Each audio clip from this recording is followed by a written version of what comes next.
All new Pacific Mornings with Will on 531 PI. You're listening to Pacific Mornings on 531 PI. I'm William Terite. It is great to have your company this Thursday. Would love to hear from you. Pacific Mornings at pmn.co.nz or through our Facebook page 531 PI. Now, Pacific peoples make up almost 9% of our current population, and that number is expected to reach 11% by 2043. So what does that mean, and are we doing the right things to prepare for this? Sociologist and Massey University Emeritus Professor Paul Spoonley is here to tell us more. Very good morning to you. Yes, morning, William. Hey, look, let's first perhaps start with a wee bit of background, perhaps to listeners that aren't aware. Tell us about what a sociologist does. Oh, okay.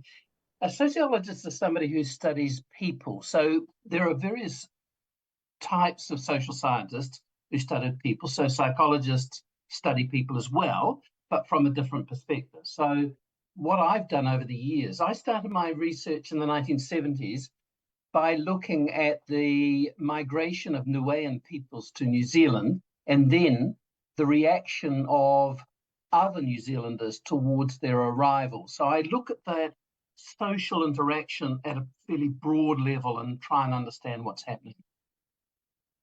Right, great context there. Hey, thank you very much for that. Look, let's go into what do the projections perhaps tell us about Pacific populations in Aotearoa?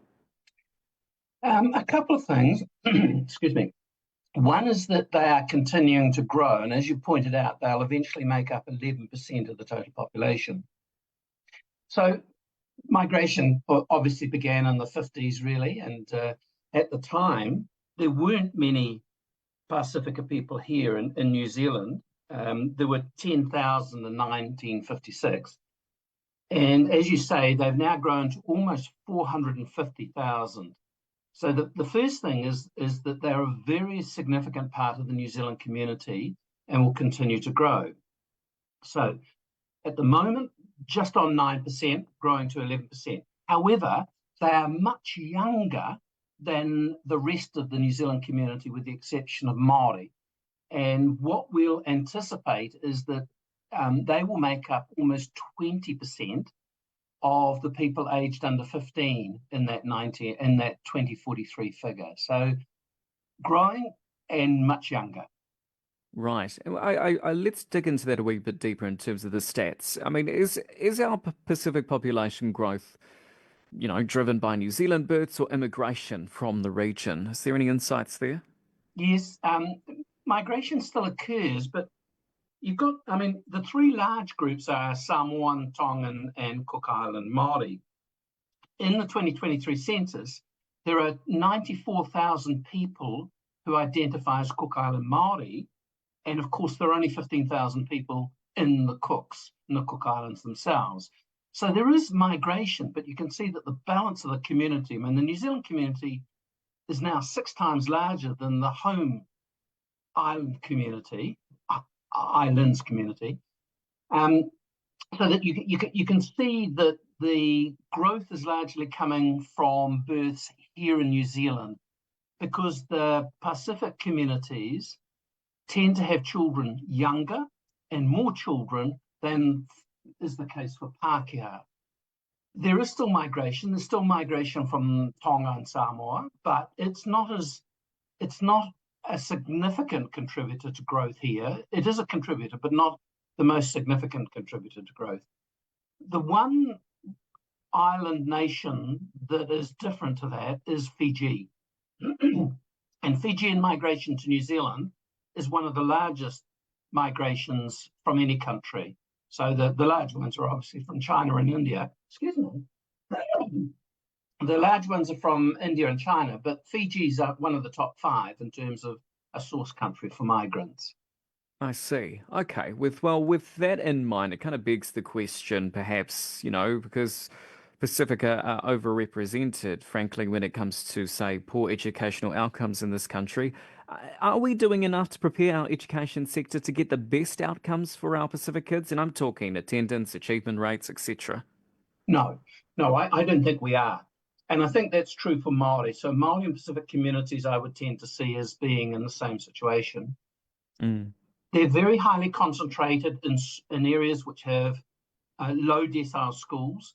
there is certainly increased educational performance for Pacific communities, but there is what the Americans would call the left behinds, the people who are not doing well.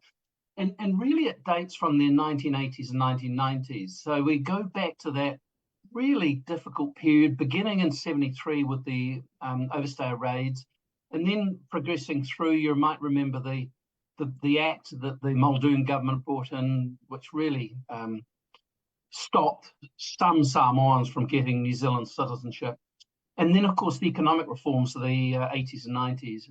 And those reforms have produced intergenerational disadvantage for Pacific families. And we might be talking about housing, education, health,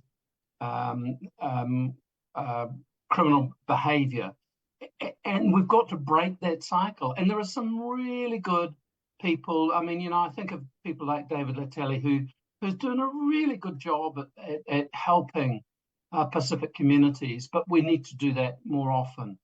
And I just don't think it's adequately recognised politically in this country.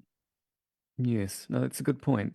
Look, I mean, how are our Pacific populations doing when it comes to fertility rates? And, why should we be having more babies?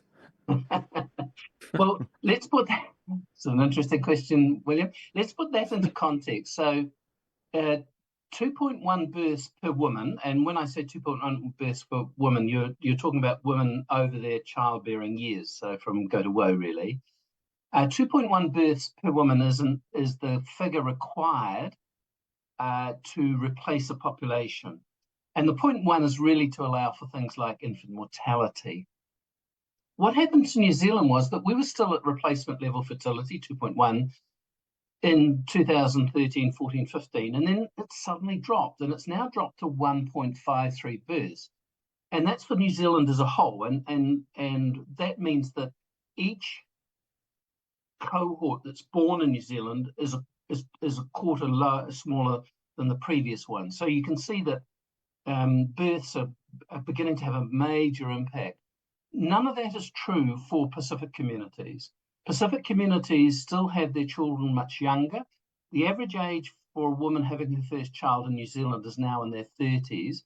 And a little fun fact really is that last year, 2023, there are 1,000 more children born to women aged 40 and over compared to women aged 20 and under in New Zealand. So that's the general picture. And then what you need to do is understand that the Pacific communities aren't adhering to that. So their fertility rate is still very high and well above replacement level. The group that has the highest fertility are Tongans, and we expect that fertility to drop, and it is dropping a wee bit, but over half of all Pacific communities live in households of 5 people or more. So we can see that they're having a lot more children and they're living in much larger family units. Certainly. And look, let's just, from one to another, in terms of the spectrum of age, let's talk retirement now. Yes. It's another big topic that we can obviously predict from population figures. What are the numbers telling us, do you think? Well, the numbers are telling us that the Pacific community are beginning to age. Remember that we had that surge in migration through the 50s, 60s, 70s, died back a wee bit, but has been ongoing.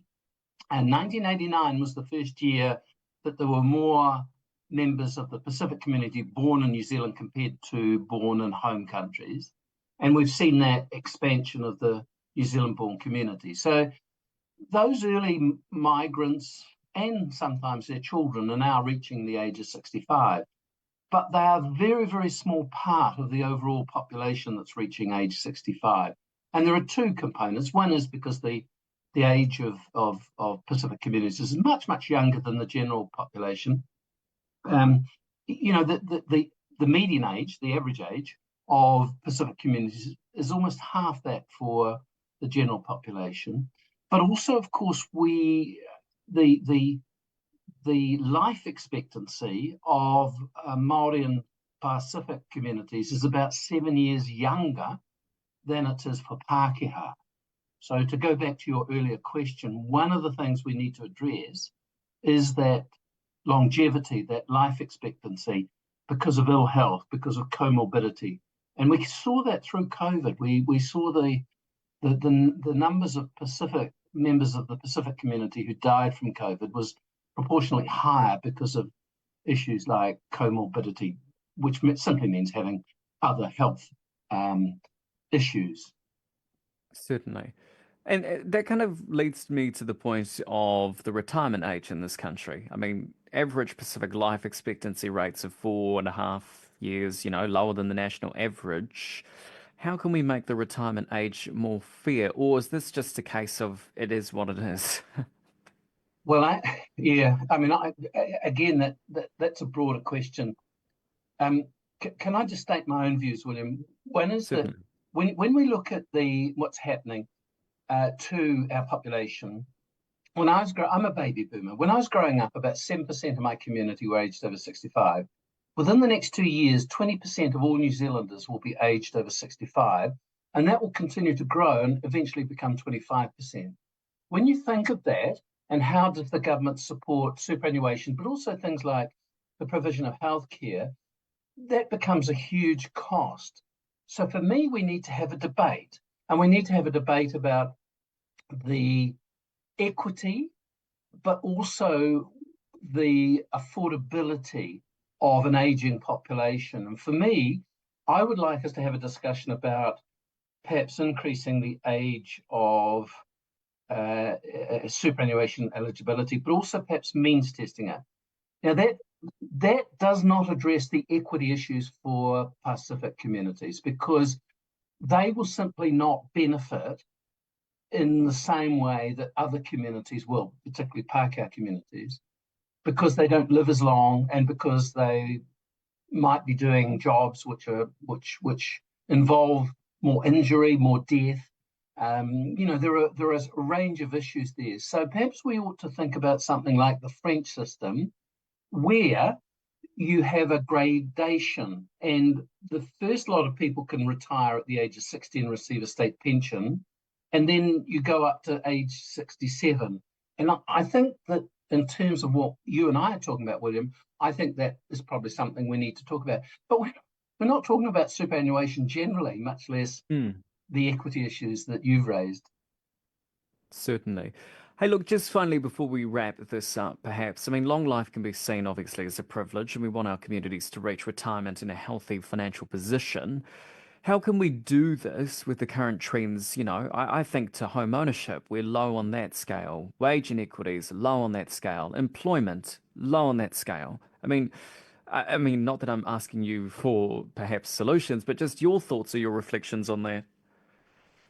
Yeah, New Zealand's an interesting case. I mean, a lot of our wealth comes from home ownership. And unfortunately, the 2023 census shows that the home ownership rates for Pacific communities are actually dropping. So we've got to find ways around that. And you're absolutely right. All of this is interrelated: educational performance, home ownership, adequate rates of pay, which allow you a decent living, employment levels, which mean that you are actually in the paid workforce. And for me, there's a huge policy issue here, which is the equity of the New Zealand system and its ability to bring the people who are not doing as well as we would expect up to a level which allows them to have a safe, enjoyable, and a rewarding life.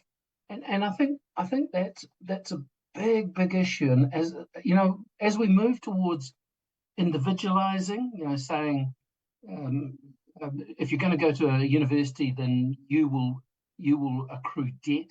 You'll have to pay that off. There are a lot of things which are really going in the wrong direction in terms of making sure that we do ensure that Pacific communities have that.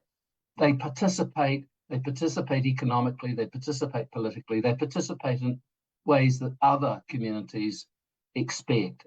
And it is of benefit to us all when we make sure that happens. Yes, for sure. Hey, I thoroughly enjoyed this conversation. Thank you very much for your time this morning. That is Paul Spoonley. You have a good rest of your day. You too, William. Thank you very